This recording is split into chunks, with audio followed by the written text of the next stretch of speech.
Hi Virgo, this is your reading for the new moon happening in the sign of Aries. Virgo, Sun, Moon, Rising, Venus and Jupiter. This is for you darlings. Please remember to take what resonates, leave what doesn't. This new moon is happening on the 11th and 12th of April depending on where you are. Here in India, it's happening on the 12th of April. New moon in Aries is about new beginnings, most definitely. It's always about new beginnings. So great energy to manifest whatever it is that you want in life. So, and also be aware and conscious of what you are manifesting, because what you are thinking, what you are feeling is what you create. So be in the high vibration. Aries energy is about self-love, self-care.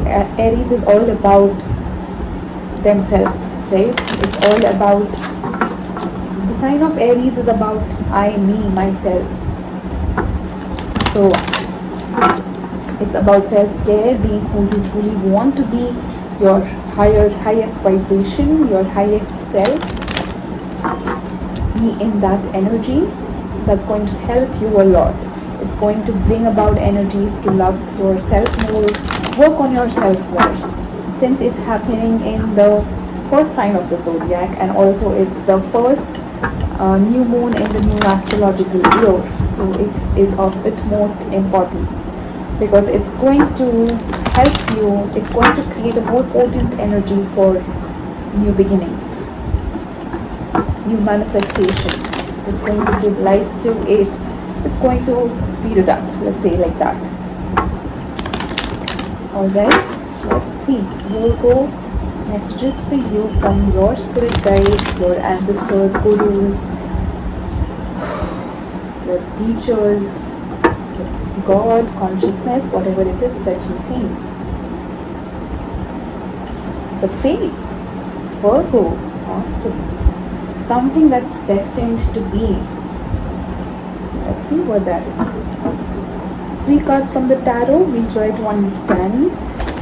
Messages from the spirit guides. Messages from the spirit guides of Virgo, please.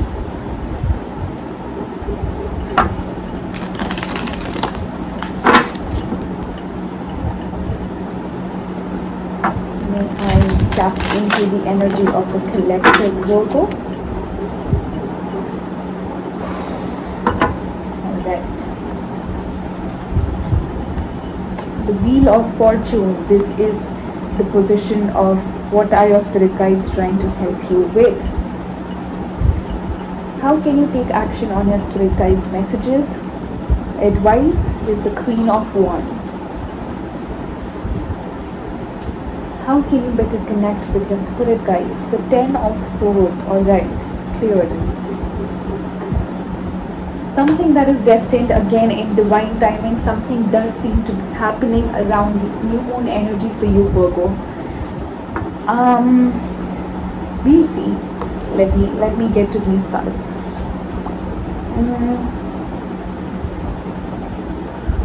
How can you take action on your spirit guides' advice?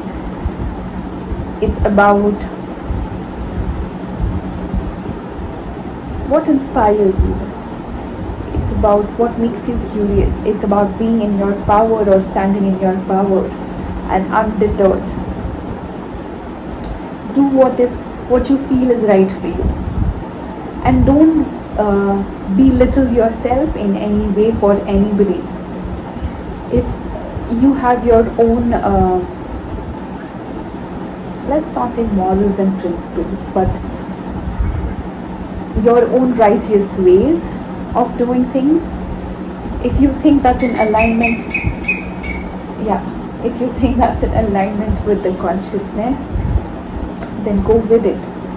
I know it's difficult for people to understand the 5D or the spiritual realm. They always want to believe that this the physical plane is the only reality, and these so they'll try to reject your idea or your experiences. Just keep following your bliss, Virgo. How can you better connect with your spirit guides? You may be overthinking about something. but it's definitely time to put an end, because the Wheel of Fortune is a number 10 card and this is the 10 of Swords. So yes, time to really put an end to something that you have been quite caught up with possibly. It's time to really heal yourself, to allow something that's destined in your life to come into, or to manifest into the physical. I think energetically it's waiting for you to be in a better vibration. Alright, yes, that's the message for you, Virgo. See you soon, darlings. Until then, keep vibing high, sending you all the love and light. God bless you guys. Bye bye.